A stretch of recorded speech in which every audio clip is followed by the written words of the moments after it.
Bonjour à tous, on se retrouve pour une nouvelle position de combinaison. Ici le trait est pour les blancs qui ont une pièce de retard mais un pion très avancé, à une case de fer dame, donc on sait qu'à peu près un pion de, de cette valeur, ça vaut largement une pièce en général, et surtout que c'est le roi qui est juste devant, il suffirait qu'il soit mis en échec pour que ça commence à être compliqué pour les noirs. Alors, les noirs qui ont une batterie quand même intéressante sur le pion ici, on remarque quand même que la tour est protégée ici par la dame, donc on ne peut pas prendre cette tour, à moins de sacrifier la dame, évidemment. Alors, qu'est-ce qu'on peut envisager avec les blancs? Bien sûr, les coups forcés. Bon, déjà, cette coup dame prend tour, c'est un coup forcé, mais on ne va pas l'envisager très longtemps, puisque la dame va reprendre. Il y a un autre coup, c'est l'échec de la tour en G8, bien sûr. Ça obligerait les noirs à prendre la tour, certainement. Ensuite, on pourrait faire un échec avec la dame en H5. Le roi noir serait obligé de bouger en D7. On continue les coups forcés. Allez, tant qu'il y en a, il faut continuer. Promotion dame, la tour qui prend dame, la dame qui reprend, et le roi qui vient se cacher en C7. A priori, ça ne va pas loin, cette variante. Voilà, c'est une variante assez forcée, mais qui ne permet pas grand chose pour les blancs, a priori. On va prendre la tour. Le roi va se cacher en C7. La partie continue, mais on n'a rien obtenu de spécial. On peut faire encore un échec qui va couvrir l'échec assez facilement, et les noirs restent avec une pièce d'avance. Donc rien d'exceptionnel ici. Les coups forcés n'ont pas l'air suffisants. Alors quel coup faudrait-il jouer? Bien sûr, mettez la pause dans cette position, ce n'est pas un échec. Ce n'est pas un échec. Est-ce que ça va être une menace de mat? Probablement, mais pas en un coup, parce que les menaces de mat en un coup, je pense pas qu'il y en ait dans cette position. En fait, si, il y en a une menace de mat en un coup. C'est vrai qu'il y en a une, mais bon, a priori, c'est pas bon. Alors, la menace de mat en un coup, bon, c'est jamais simple à voir, menace de mat en un coup, mais moi j'en vois une, c'est le coup de tour en D6, bizarrement.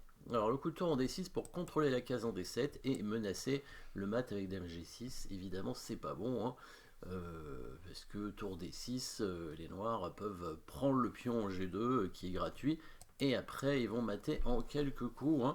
D'ailleurs, ici la menace des noirs n'est pas de prendre la dame, a priori, parce qu'il y aurait échec et après les blancs font dame, c'est de prendre le pion sur échec, d'éliminer la tour, même de sacrifier la dame et de récupérer la dame en H6. Et ensuite, ils auront une pièce d'avance. Donc, on imagine un coup qui est sans intérêt pour les blancs. Les noirs prendraient le pion en G2. Ici, c'est vraiment la menace des noirs dans cette position. Les blancs qui devront eux aussi menacer quelque chose ici. Au prochain coup, ils vont réussir à gagner un peu de matériel et conserver un avantage dans la finale, qui vont pouvoir concrétiser par la suite un joli coup.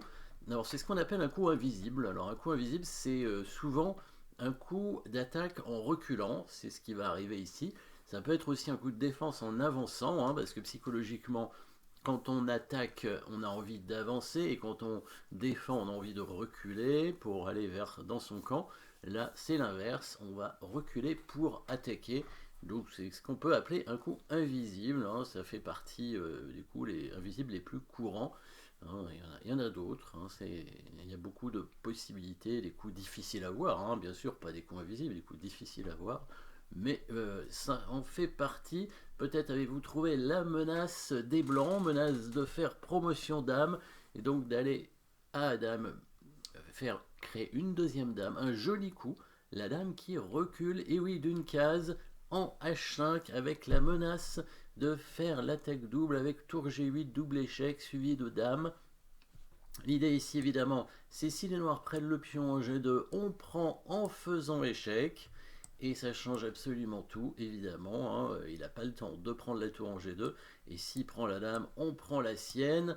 Et on se retrouve avec une qualité d'avance. C'est la partie d'ailleurs. Les noirs ont joué comme ça. Il a pris le pion, le roi est venu ici, la tour est revenue en H7.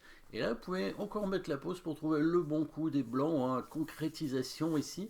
On pourrait jouer tour 2 pour défendre le pion, mais ça va être un peu passif et peut-être que on va avoir un petit peu de mal à concrétiser par la suite. Joli coup, ici on va jouer sur l'enfilade tout simplement. On amène la tour en H2 et les noirs ne peuvent pas prendre le pion en E7 à cause de l'échec en H8 qui va gagner le fou, puisque quand on va prendre la tour, le roi ne pourra plus défendre le fou.